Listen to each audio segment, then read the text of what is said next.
It's your senior year in high school.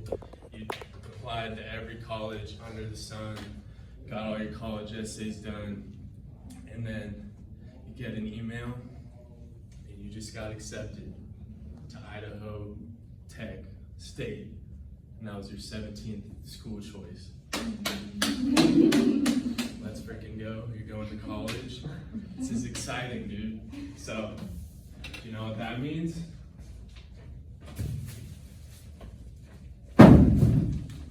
Your hopes and dreams.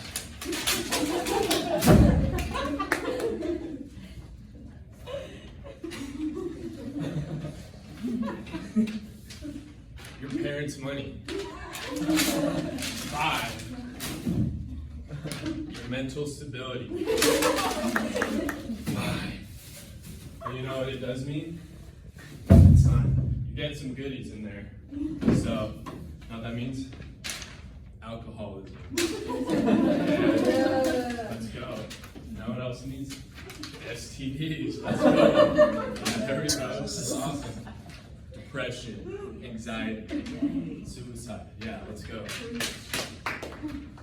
Okay. Obviously, it's not great stuff. And we can alleviate these problems. I have a solution for you, and it's taking a gap year. And taking a gap year is the first step on a path towards finding mental clarity, developing life goals, and taking a step towards a path towards a better life. So, to begin, what is a gap year?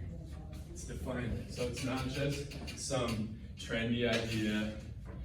You've probably heard about it, but it's not just some new trendy idea that Americans came up with. No, it actually originated in the UK in the 13th century, and back then they used it as a time to write, to free their mind, to take a break. And this, like I said, this isn't a new idea, so this has long-standing proof that it works.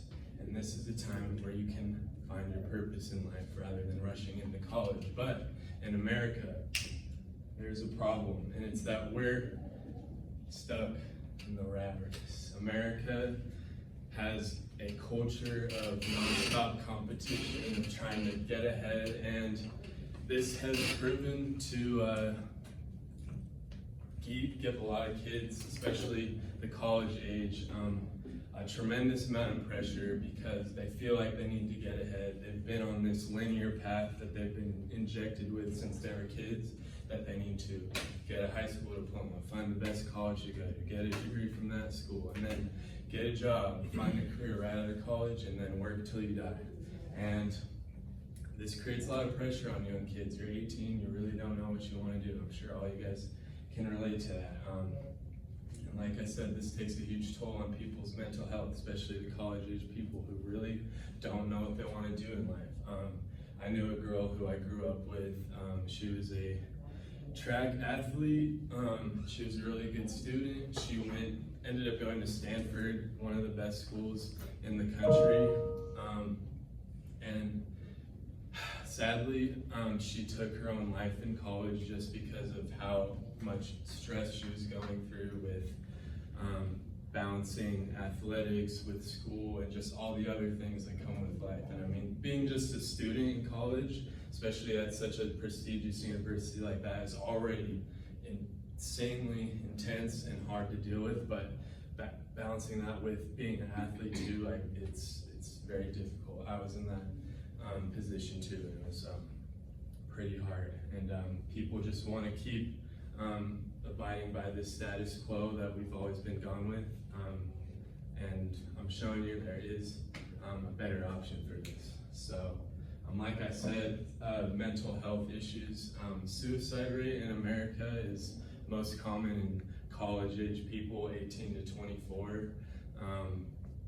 And obviously you can't pinpoint the exact reason why each person kills themselves. And of course they had their reasons that they came to that point, but we can strongly infer that college-age people are probably dealing with tremendous pressures in their life, and they feel the weight of the world on their shoulders, and they feel like there's no way out, and they feel pressured into this trajectory they've always been destined to do, and that they've been pressured to do.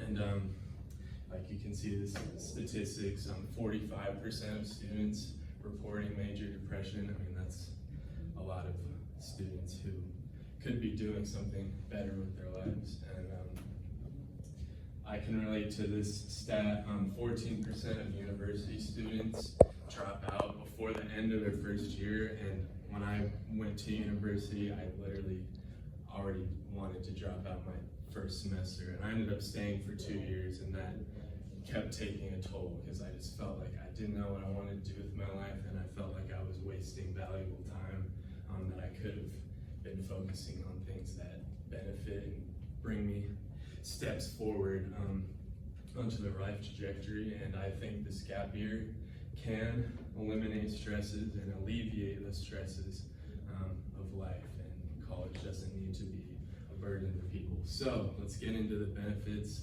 of the gap year. You could be like this pig right here. It's just, you could literally be a pig if you wanted to right now, somewhere else instead of here.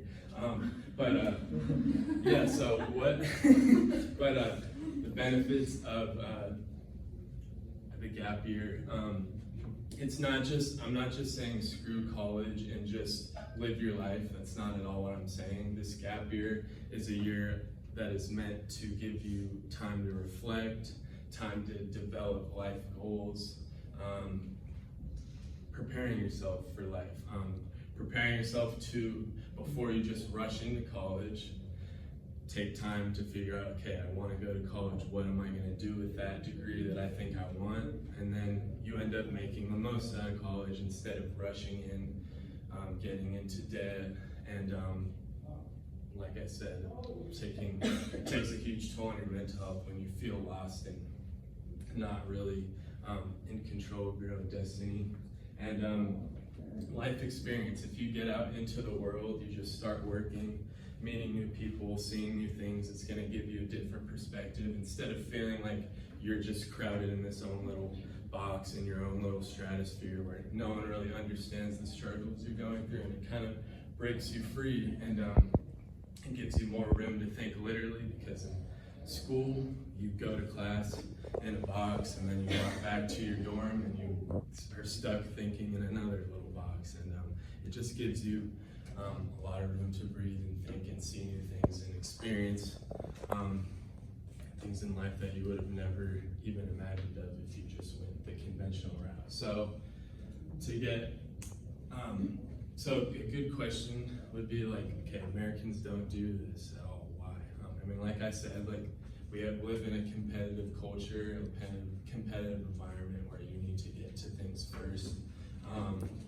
So why isn't it more encouraged that linear path that we're just injected with to follow the rest of our lives? And a good example I found was Harvard actually encourages their students who are getting admitted to take a gap year. They've had a program offered there since 1973 where they literally just tell their students, hey, we're glad you're coming here, we're glad you got admitted, but if you want to, you can take a year off, go work, make money, live your life, see the world before you just rush into school here. We love you, but we think it would benefit you if you took some time to think about life. And they found it creates better long-term outcomes for their life and just better life satisfaction in general. So it's definitely something worth to take into consideration to actually doing in your life.